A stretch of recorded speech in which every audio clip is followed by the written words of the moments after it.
Innovating Education Learning World in association with WISE, an initiative of Qatar Foundation. Despite international efforts and conventions on child's rights, many children are still victims of abuse, neglect, or maltreatment. But some of these young people rise above their experiences and become advocates for other children. We talked to Kes Valdez and Emmanuel Jal about their inspiring lives. And we have an insight from expert Maria Rita Parsi. Can you imagine what it must be like to grow up alone, scavenging the streets for survival? How many street children start charities and win an international peace prize? None? Think again.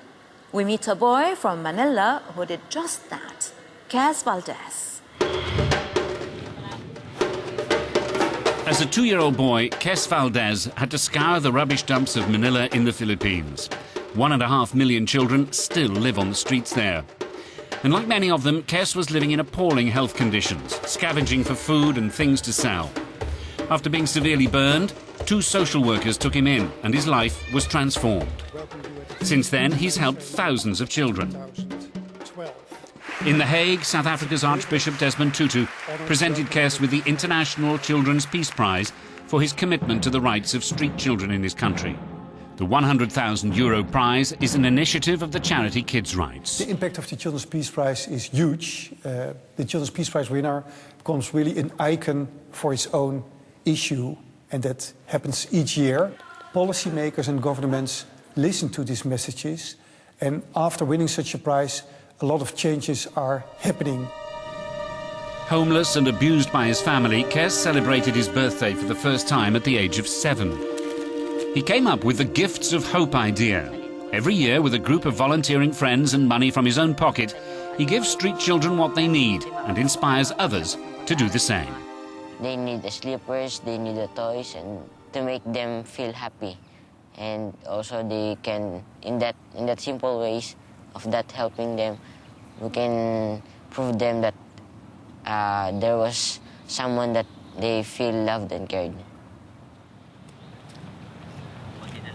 He actually started volunteering at age 6, and now his project really grows and grows, and how he was able to reach more than 10,000 children in the Philippines. Actually, not just in the Philippines, and even abroad in Indonesia, he was able to give his this box of hope gifts. It's not just gifts of hope that Kes is giving out. With his project, Championing Community Children, he uses his own life experience to teach children about health issues, proper hygiene, and their rights. Kids' Rights will give me, they will support me in my education, because I want to be a doctor in the future, and I want to gain more knowledge. I have a talent for treating wounds, and also that I have a talent for that, so I will continue what I'm doing, helping street children. Like all 7 former winners of the ICPP, Kes is now able to make his voice heard around the world. From children with scarred bare feet on the streets of Philippines to South Sudan, where UNICEF estimates that some 2,000 youngsters are still child soldiers.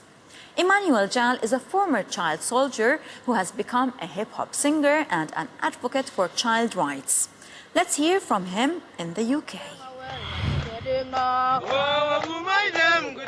In the 1990s, Emmanuel Jal served like these boys as a child soldier in Sudan. Today, he's a world-renowned star of hip-hop.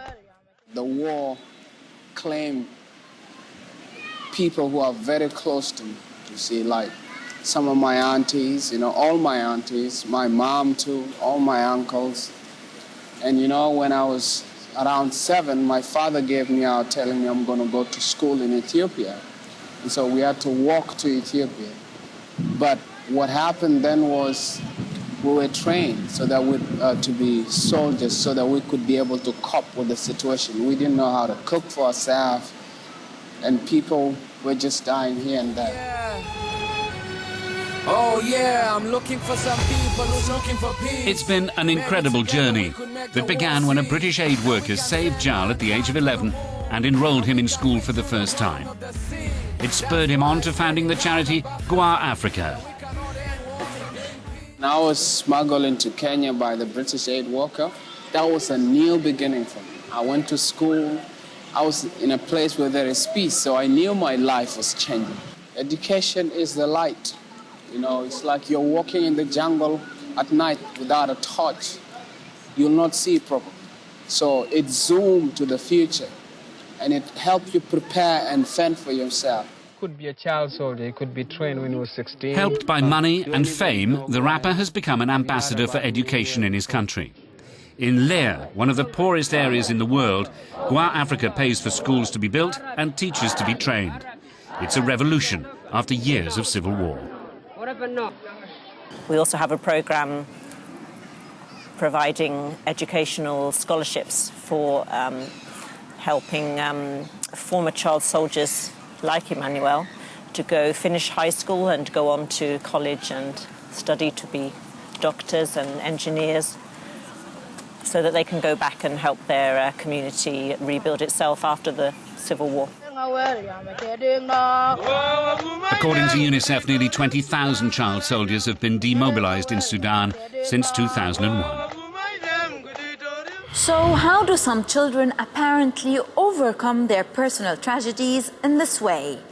One of our social media fans says many people attribute it to either a divine superpower or just luck rather than being special.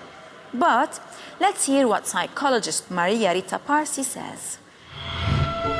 She's a writer, psychologist and psychotherapist.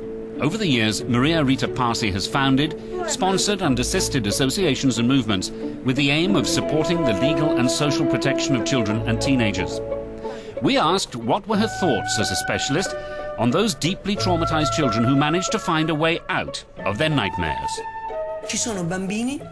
All over the world, there are children who react differently to very strong and dramatic traumatizing experiences. Some fall into despair and get seriously ill.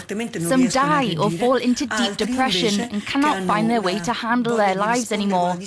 Others respond with destructiveness and become similar to those who had tormented them before. But surprisingly, there are some, even many, who are able to transform their personal tragedy into a chance to prevent their own tragedy repeating itself. Una possibilità di non permettere che si ripeta per altri, che non si ripeta questo dramma. Nel caso di Kes e di Emmanuel, both Kes and Emmanuel experienced very deep traumas. Kes even got severely burned scavenging for food in a dump. But he was rescued, received help and learned to trust once more the humanity that he totally mistrusted before, because he was totally on his own before. nei confronti della quale provava assoluta sfiducia perché non, era solo. One might think that improving one's own life is a rather private achievement, but Kes and Emmanuel each decided to help and increase awareness of other children who still live in such hard conditions. How is that? It's an act of empathy, to step into the other's shoes, the ones who are in trouble. It's also a way to continue to grow, to educate and to save yourself. These children not only save others and want their well-being, but in helping others they continue their grieving process to overcome the damage they've suffered themselves. So by saving others, they save themselves.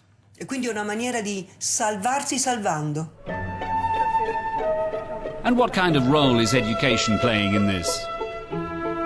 I have a great trust in children, especially when they see that their rights are respected and when they're regarded as individuals. There's